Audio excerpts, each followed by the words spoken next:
안녕하세요. 디지털 목자 최정현입니다. 오늘은 저 위에 제가 썼던 것처럼 이제 여러분들이 관심을 가질 수도 있고 가지지 않을 수도 있는데요. 사실 저는 제 개인적으로는 저거는 정해진 거고, 저 하나님의 주권적 저 세 가지 방언, 예정, 그 다음에 이제 생명책, 이 세 가지 문제에 대해서 우리가 토론하고 얘기하고 주장한다고 해서 하나님의 본질적인 뜻이 변하는 건 아니에요. 저는 그렇게 봅니다. 글쎄 모르겠어요. 제가 왜 이제 이 영상을 찍게 되냐면, 현재 이제 존 맥아서 그 목사님이나 아니면 팀 켈러라고, 난 그분이 말씀하셨다고 하는 내용들을 한국어를 이렇게 소위 AI 영상 비슷하게 더빙을 해서 얘기를 하는데, 나는 그 더빙하는 사람의 개인적인 의견이 들어가지 않았을까 이렇게 생각을 해요. 그래서 굉장히 조심해야 되는 게, 저는 옛날에 브랜빅스 그 영어로 어떻게 참 더빙을 해보려고 노력을 많이 하면서도 전제가 뭐냐면 그 사람이 말한 내용, 영어의 표현, 이것을 100% 전달하자 그거거든요. 그러다 보니까 시간이 굉장히 많이 들어갔어요. 그 사람 영어는 저번에도 말씀드렸습니다만 좀 영어로서 좀 뭐랄까 원칙적 영어 그런 면에서 잘 안 맞아요. 어쨌든 저는 이제 그렇게 생각하고 시작을 했는데 대다수 제가 이렇게 딱 결론을 내리는 건 아니지만 대다수의 우리 한국인 유튜버들이 더빙을 해서 이제 그거를 AI 영상으로 만드는 분들을 보면 좀 제가 좀 너무 폄훼하는 건지 모르지만 이제 돈벌이에 좀 퉁때가 오는 게 아닐까 이렇게 생각합니다. 그러니까 전도를 위해서 자기가 자기 시간을 쓰고 노력을 하는 게 아니라 돈벌이 한 직업으로서 유튜버가 된 게 아닐까라는 생각을 해요. 제가 항상 말씀드리는 겁니다만은 유튜브가 하나님의 말씀을 가지고 전하는데, 먼저 저작권 시비하는 인간, 그건 저질이에요.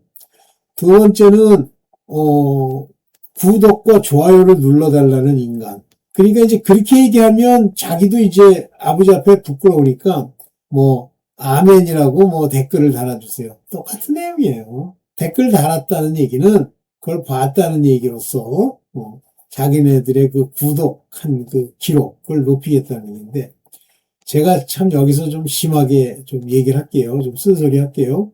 벌어 처먹을 방법이어서 그거를 직업이라고 나서서 사람들의 조회수를 끌어들이니 가짜들아.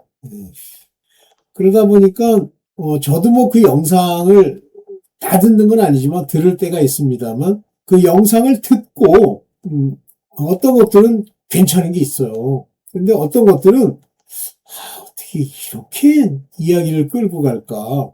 자기 내용을 쓴 거지 집어넣은 거지 자, 오늘 세 가지인데요.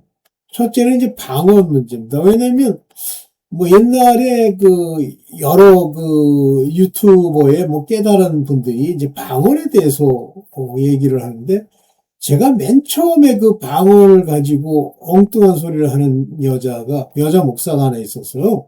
지금은 감옥에 있을 겁니다. 그 신옥주라고. 그래서 성경을 막 공중에다 흔들면서 이게 방언이다. 이제 그런 여자가 하나 있고요.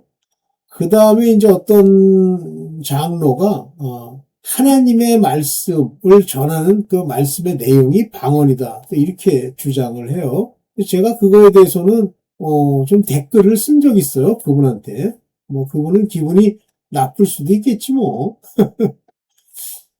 그 다음에 이제 지금 그 존 메가더 목사의 방언에 관한 이야기를 영상으로 이제 했는데, 그 존 메가더 목사님은 돌아가셨어요. 그러면 과거 걸 가지고 자기네들이 만든 거라기보다는 제가 볼 때는 한국이라고 하는 이 사회에서 이 방언의 본질에 관한, 방언의 그 의미에 관한 그 설왕설래가 있거든요. 그걸 이제 빌미로 제가 볼 때는 뭐 돈벌이를 하는 게 아닐까라고 생각하는데 안 들어봤어요. 들어볼 가치가 없어. 그 다음에 이제 예정의 본질인데 이것도 존 메가더 목사님이 예수께서 오신 것은 모든 사람을 위해서 온 거냐? 택함 받은 자를 위해서 온 거냐? 뭐 이런 걸로 존 메가더 목사님은 그런 거 안 했을 텐데 모르겠어요. 그 다음에 이제 생명책인데 이 생명책에 대해서는 얼마 전에 제가 상당히 존경하는 우리 김창배 장로님이 뭐 생명책에 관한 이야기를 하길래 저는 뭐 생명책에 관해서 받은 건 아니지만 성경에 있는 생명책에 관한 언급을 살펴보면 그분의 얘기도 좀 문제가 있지 않은가 이렇게 생각을 하고 제가 그분의 영상에다가 댓글을 남겼는데 그분이 옳을 수도 있죠. 뭐 제가 시비를 거는 걸 수도 있고 그렇지만 어쨌든 좀 문제가 있으면 저는 얘기해야 된다라고 생각하는 입장이에요. 저는 뭐 사람을 신뢰하지 않는다는 걸 지난 뭐 오랜 세월 동안 이단교회를 다니면서 배웠죠. 다 가짜예요. 심각합니다. 거짓말은 이제 어느 시점이 되면요. 그냥 자연스럽게 해버려요. 자기의 위치, 자기의 돈벌이 이런 걸 위해서 거짓말 그냥 합니다. 그러니까 이미 제가 볼 때는 그게 일곱 귀신이 들은 거라고 봐야죠. 그렇다면 그 전에 사역은 그거는 율법적 사역이에요. 그래서 율법적 사역을 하는 사람들이 시비를 안 걸고 잘만 아구를 맞추면 괜찮은 것이 이제 그 신비주의죠. 다 드러납니다. 뭐 귀신 쫓는다고 다 드러나. 자, 오늘 그런 관점에서 좀 얘기를 해보려고 그러는데 자, 시작을 해봅시다. 네. 무지한 논쟁의 대상이 되는 성경 내용이 세 가지예요. 방언의 본질, 예정의 본질, 생명책의 본질. 그래서 말씀 안에 어떻게 표현되고 있는지 또는 뭐 영어나 헬라어를 통해서 분석을 보겠는데요. 방언은 사실은 뭐 저는 이 방언에 대해서는 제가 결론을 내렸어요. 말씀을 통해서. 그런데 존 메가더 목사님이 뭐 방언 어쩌고 하길래 이건 존 메가더 목사님이 한 얘기가 아니다. 아마 그거를 가지고 돈벌이 하려는 사람이 이 방언이라고 하는 것 가지고 이제 설왕설래 하니까 얘기를 해보겠다는 거 한번 봅시다. 이 방언이라고 하는 것을 헬라말로는 여기에 이제 나오죠. 이 글로사라고 불러요. 글로사라는 건 혀를 얘기하는 겁니다. 혀. 그러면 상징적으로 혀라고 하는 것, 여기 텅이라고 되어 있죠. 혀라고 하는 것은 이제 말과 관련이 있다 하지만 사실은 글로사라는 단어를 쓰지 않고요. 다이얼렉트 이런 말을 써도 돼요. 그게 언어라는 뜻이에요. 그러면 여기 보세요. 내가 I speak with tongue, 사람 of man, 사람의 tongue, 방언, 글로사를 이게 랄로 말하다 이거요. 카이, 톤, 요게 앙겔론입니다. 이 앙겔론은 이제 사자라는 말로도 쓰지만 천사라는 말로도 쓸 수 있죠. 그래서 사람의 글로사와 천사의 글로사. 이렇게 중요한 얘기가 나오는 거예요. 요게 한국 번역에서는 이제 천사의 글로사 이렇게 번역을 안 하고 사람의 방언과 천사의 말. 그러니까 그런 식의 번역이 직역도 아니고 의역도 개같이 하는 의역이죠. 저는 뭐 성서 공회에서 그런 식의 번역을 하는 그 목사 인간을 몇 명 알아요. 몇 명도 아니고 몇 마리. 물론 뭐 그들의 학벌이 뭐 하나는 서울대 나오고 하나는 연대 나오고 뭐 이랬는데 학벌 가지고 번역합니까? 그런데 상태가 안 좋아 그 목사들이. 근데 자기네들이 거기 이 성서공회에서 그런 걸 번역하는 위원으로 있다는 것은 자기의 직업적 위상을 높이기 위한 것으로 저는 봅니다. 그러면 천사의 말이라고 하지 말고 여기도 영어처럼 tongues of man and tongues of angel 천사의 방언이라고 해야지. 이게 세 번역은 제대로 했어요.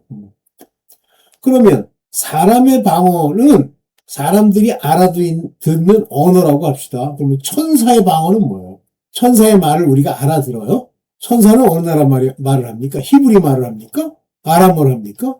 말도 안 되는 소리죠. 그러니까 이 방언이라고 하는 것은 인간이 말하는 언어가 아니라고 하는 얘기를 이걸 통해서 알 수 있죠. 고린도 전서 13장 1절입니다.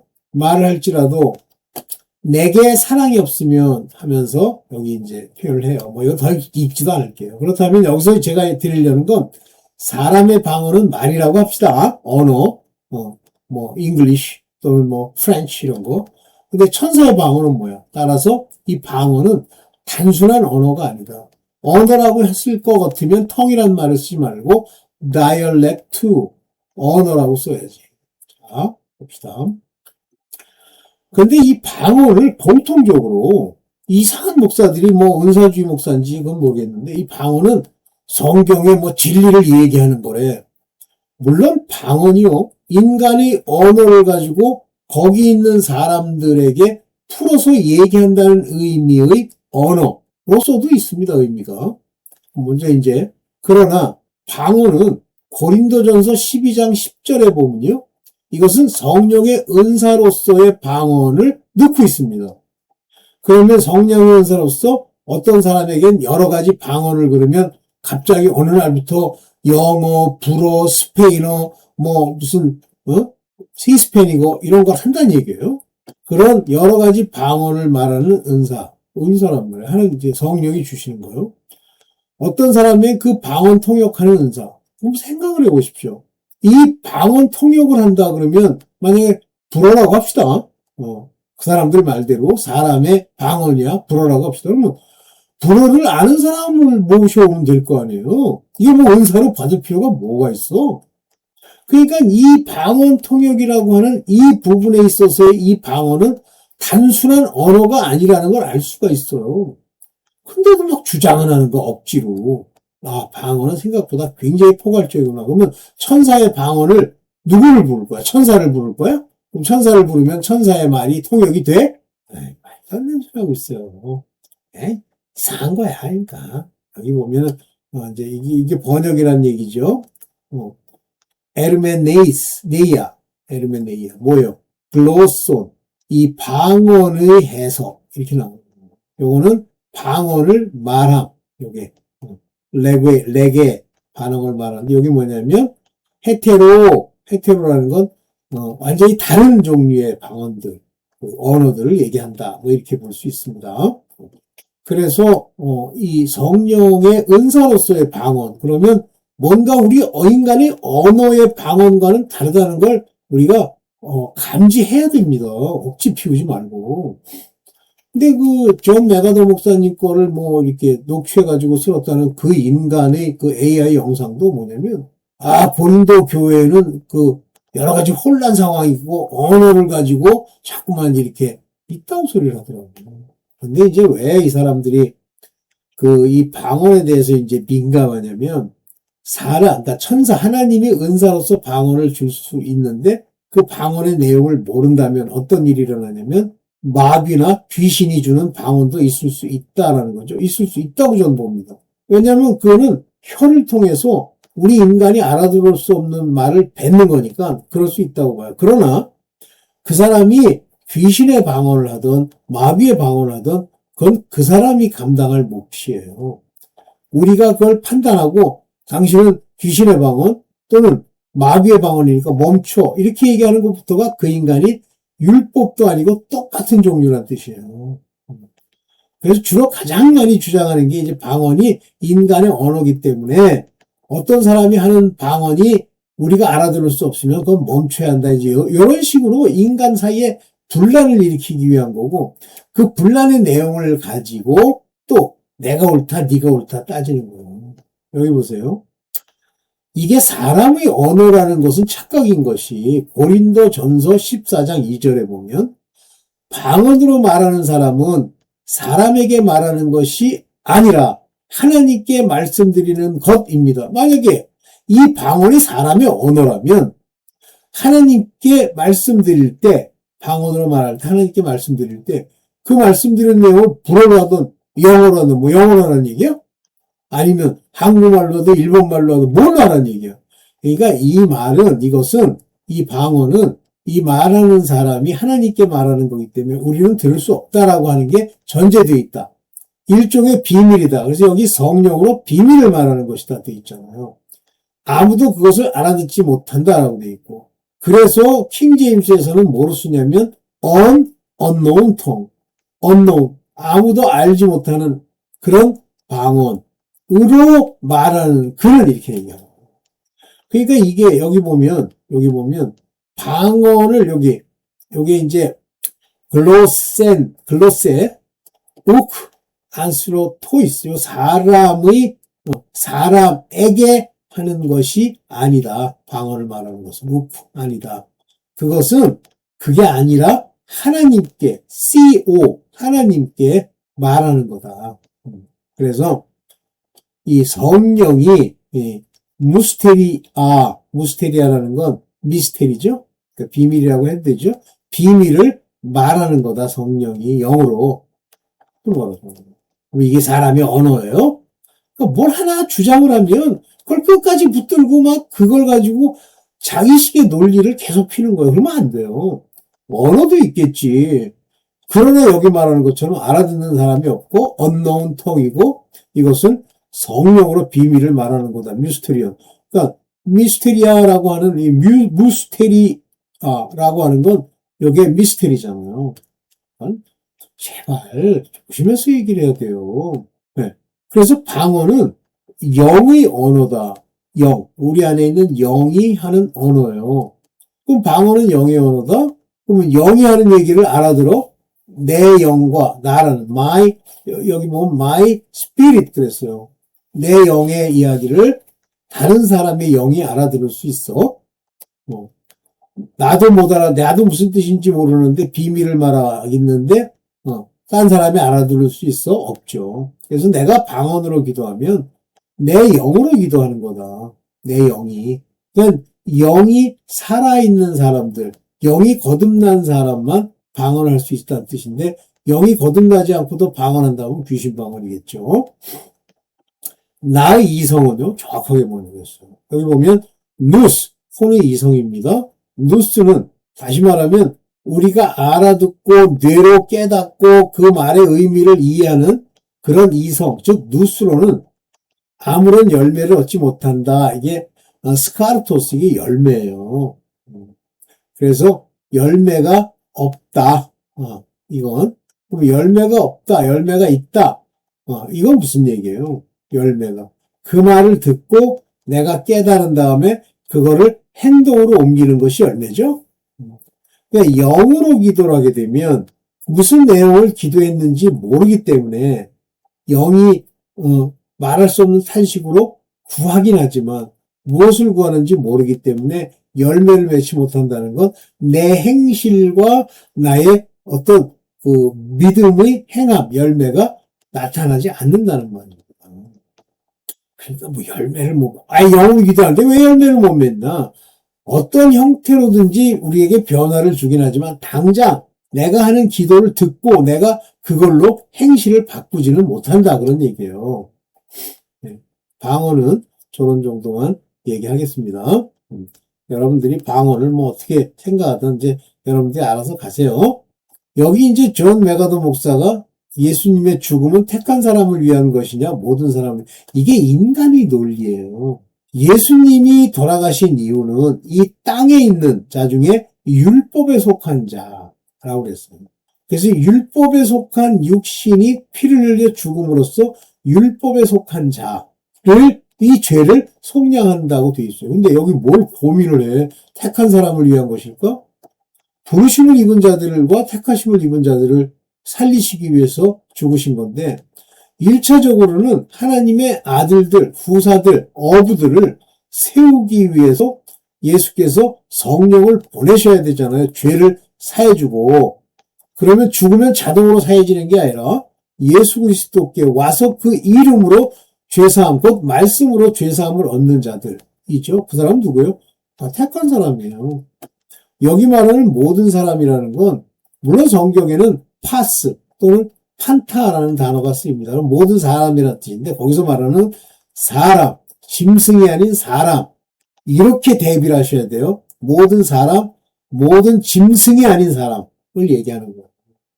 그래서 뭐 예정론에 대한 올바른 일. 여기 롤을 왜 붙이나? 예정에 관한 올바른 이해, 이 사람이 얘기하면 올바른 이해가 돼? 하나님이 성령으로 풀어주셔야지. 에휴, 그래서 이따구 걸 갖다가 이 돌아가신 분을 명예를 훼손하는 이 더러운 걸 뭐 싫길래 내가 한마디 이걸 붙였어요. 그러면서 보세요. 예수님은요, 이스라엘의 잃어버린 양, 방황하는 양, 아직 어두움에 있는 양에게 보내심을 받았다. 그랬더니 뭐 어떤 인간은 그렇게 생각하더라고. 15장 24절은 이건 뭐 강조하려고 그런 게 어디 있니? 성경에 이거 강조하려고 그러는 거 아니에요. 예수님은 이스라엘 집에 길 잃은 양, 다시 말하면 어두움 속에서 육체를 입고 아직 빛 가운데 인도함을 못 받는 양에게 보내심을 받았다라고 얘기하는 거예요. 그래서 일차적으로는 그 제자들, 이 제자들이 양인 거예요. 그래서 보통 양이다 그러면 아들들을 말합니다. 그래서 이들을 아들들이 뭐 베드로니 뭐 안드레니 또는 뭐 야고보니 뭐 누구죠? 요한이니 이런 자들이 뭐가 뭔지 모르고 있잖아요. 그러면 그 뭐가 모르는 그런 걸 불러서 이제 그들을 세우는 거예요. 그래서 일차적으로 예수께서는요. 그 아들들, 사도들 그런 사람들을 세우려고 보내심을 받은 거예요. 엉뚱한 거예요. 그러니까 여기 보세요. 이스라엘 그러잖아요. 이스라엘의 집의 여기 보면 프로바타입니다. 프로바타. 어린 양이라고 하면 아리온이라고 부릅니다. 근데 요거는 프로바타, 즉 양이란 말이에요. 이건 완전히 장성한 양이에요. 그 양에게 보내심을 받았다라고 돼 있잖아요. 그래서 이게 예수님의 목적인데 말씀 정확하게 하시는 거예요. 15장 24절. 그러면 이방 사람들을 어떻게 고쳐주느냐는데 좀 이따 이제 얘기를 해볼게요. 죄송합니다. 그래서 그 얘기를 계속 할게요. 이 수로보니게 여인이라고 자기 딸이 귀신 들렀는데 이 사람은 가나안의 여자야. 가나안 땅이라고 하는 건 이방 땅입니다. 갈릴리도 있고 이방 땅이에요. 가나안 여인은. 그 가나안 여인의 수로보니게 여인이 와서 막 떠드니까 제자들이 선생님 저기 시끄럽게 그러는데 보내세요. 그러니까 예수께서 이제 그 여자를 고쳐주려고 하는 게 아니라 그 여자가 와가지고 주여 나를 불쌍히 여기소서 내 딸이 귀신 들렸나이다 그러는 거예요. 그랬더니 예수께서 뭐라고 그러냐면 저 얘기를 하시면서 뭐라고 그러시냐면 나는 저 이방의 개들에게 떡을 나눠줌이 마땅치 않다. 그런데 여기 제가 그걸 뺐네. 그걸 집어넣는다는 게 뺐네. 네. 그래서 예수께서 얘기하니까 그 여자가 맞습니다. 그 헬라어로는 개라는 말을 써요. 개들도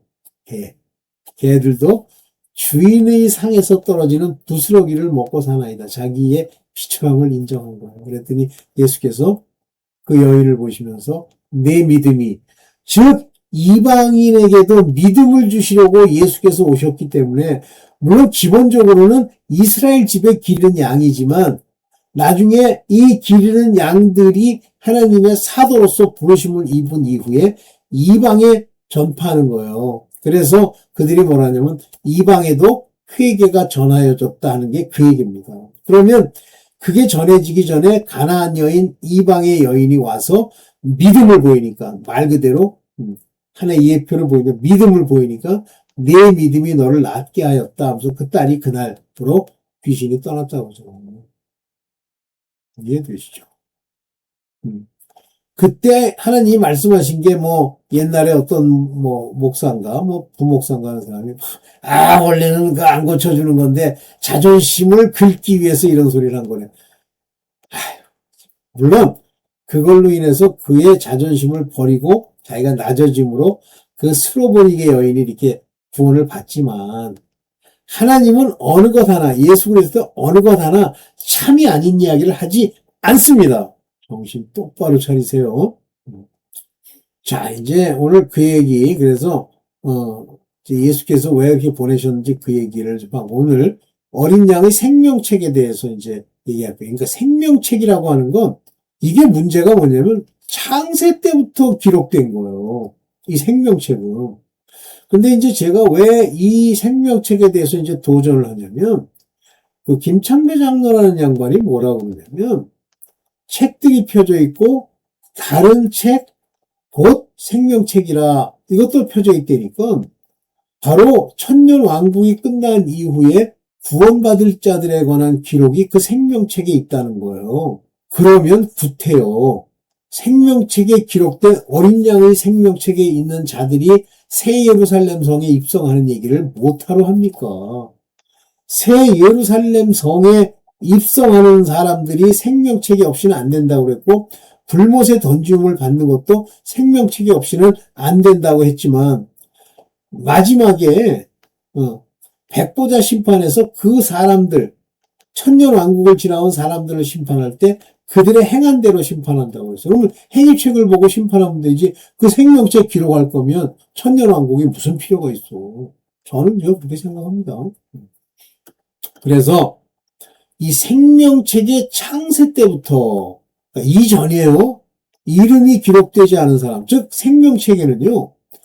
바로 부르심을 받을 아들들과 그 어린 종들, 율법의 종들의 이름들이 기록되어 있는 거예요. 그래서 이 어린 양의 생명체에 기록되지 않는 자들은 전부 배신한다는 얘기에 그에게 경배할 것이다. 이게 전부 그 짐승에게. 이거 잘 보세요. Foundation of the World입니다. 여기 카타볼레스라는 게 창세예요. 창세로부터 여기에 뭐냐면 여기에 아리미우 이게 어린 양이에요. 그럼 어린 양은 뭡니까? 우리의 제물로 드릴 양이죠. 그리스도를 얘기하는 거예요. 성경에 어린 양 그러면 그리스도의 생명책이에요. 그러니까 생명책은 이 택한 자들에 관한 이야기죠. 근데 여기 경배라는 얘기를 하는 거 보니까 경배하지 않는 건 두 종류인데 하나는 하나님의 아들로서 휴거된 자들이고 또 두 번째는 예수 그리스도 그러니까 그 하나님의 이름과 어린 양의 이름으로 인을 받은 자들, 즉 율법에 속한 자들, 베옷을 입고 나가고 흰옷을 입고 아버지께 나아가는 목배임을 받을 자와 피난처에 있을 자들. 이들은 경배하지 않는다고 그랬으니까 그들이 다 생명책에 기록되어 있다는 얘기인 줄 알겠죠. 어린 양의 생명책에 쓰인 사람이 예루살렘에 입성한다. 즉 여기 보시오. 도시에는 밤이 없으므로 종일 대문을 닫지 않을 것이며 이 도시라는 건 새 예루살렘 성을 얘기하는 거예요. 그리고 사람들은 민족들의 영광과 명예를 그 도시로 들여올 것이라. 다시 말하면 영광과 명예를 가진 자들만 그 새 예루살렘에 들어가는 거고 속된 것은 무엇이나 그 도시에 들어가지 못하고 가증한 일과 거짓을 행하는 자도 절대로 못 들어간다. 그러니까 이 얘기는 하나님의 생명책에 있다고 뭐 어쩌고 저쩌고 해도 이런 자들은 못 들어간다. 다만 어린 양의 생명책에 기록되어 있는 사람들만 들어갈 수 있다. 그러니까 어린 양의 생명책에 기록되어 있다는 건 한마디로 성스러운 자들 또 하나님께 영으로 인도함을 받는 자들 즉 율법에 속했어도 하나님의 일을 받은 자들 성령의 일을 받은 자들은 어린 양의 생명책에 기록되어 있다는 얘기죠. 그럼 어린 양의 생명책이라고 하는 생명책이라는 데는 행위로 대충 간 사람들이 기록되겠습니까? 자, 계시록 3장 5절에 보면 이제 이기는 사람은 흰옷을 입을 것인데 여기 의의 겉옷입니다. 나는 그 이름을 생명책에서 지워버리지 않을 거다. 그대로 쓰여 있단 말이에요. 그리고 내 아버지 앞에서 그리고 아버지의 천사들 앞에서 그 이름을 시인할 것이다. 그러면 말이에요. 10처녀의 이야기 중에 5처녀를 모른다고 그러셨죠? 5처녀는 못 들어갑니다. 그죠? 미련한. 그러면 성령의 기름을 준비한 5처녀만 들어가잖아요. 그런 면에서 보면 이 시인한다는 건 누구에 관한 얘기야? 아들들에 관한 얘기죠. 신부에 관한 이야기죠. 그래서 생명책 안에 아들로서 있는 자들을 시인할 거다. 그런 얘기로 보이고 그들은 이렇게 흰옷을 입은 자들은 생명책에서는 절대 지우지 않을 것이다. 다시 말하면 아들들은 그 생명책에서 지워지지 않는다는 뜻이죠. 네. 그런데 이제 이 다른 생명책, 그러니까 다른 책이라고 되어 있어요. 계시록 20장 15절에. 이 생명책에 기록되지 않은 사람은 누구나 다, 이 불바다에 던져졌습니다. 그러니까 생명책에 기록되어야 하나님의 구원을 얻는 거예요. 자, 이때 여기 보면 비블로테조의 생명의 책이라는 말이 이게. 그래서 이 생명책이라는 건 다른 생명책도 그렇게 예를 들면 하나님이 시인하지 않는 자들, 천년왕국에 있는 사람들을 하나님이 안다고 시인할까요? 뭐 할 수도 있겠는데 그것까지는 정확하게 모르겠는데 만약에 천년왕국에서 구원받을 자를 생명책에 기록했다면 천년왕국을 지낼 필요가 뭐가 있어요? 그러면 생명책에는 하나님의 아들과 그 이름이 기록된 종들의 이름이 기록되는데 그럼 믿음의 소산이죠, 최소한. 그러면 다른 생명책이 믿음의 소산이 아닌 천년왕국에서 나온 사람들이 기록되어 있다고요? 글쎄, 나는 아닌 것 같아요. 네, 여기까지죠. 네, 그래서 이게 자꾸 밑으로 앞으로 이렇게 제껴져가지고 그래서 제가 생명책에 대해서는 뭐 생명책에 나와 있는 내용만 가지고 말씀을 드린 거고 내 생각을 거기다 덧붙인 겁니다. 뭐 반드시 옳은 건 아니니까 여러분들이 그 생명책에 관한 것은 알아서 하세요. 그러나 방언 문제는요 분명합니다. 방언 가지고 자꾸만 뭐 성경을 말씀을 전하는 것이 방언이다. 그것도 맞겠지. 그러나 영으로 기도하는 방언이 또 있어요. 그리고 예정 가지고 장난하지 말아라. 저 생명책이 예정이 아니라면 생명책이 왜 있습니까? 어이가 없는 거지. 그러니까 모든 게 예정된 사람, 생명책에 기록된 사람, 언제부터? 창세 전에 기록된 사람만 예루살렘 성에 들어가고 그렇게 된다는 거예요. 네. 여기까지만 하겠습니다. 네, 감사합니다.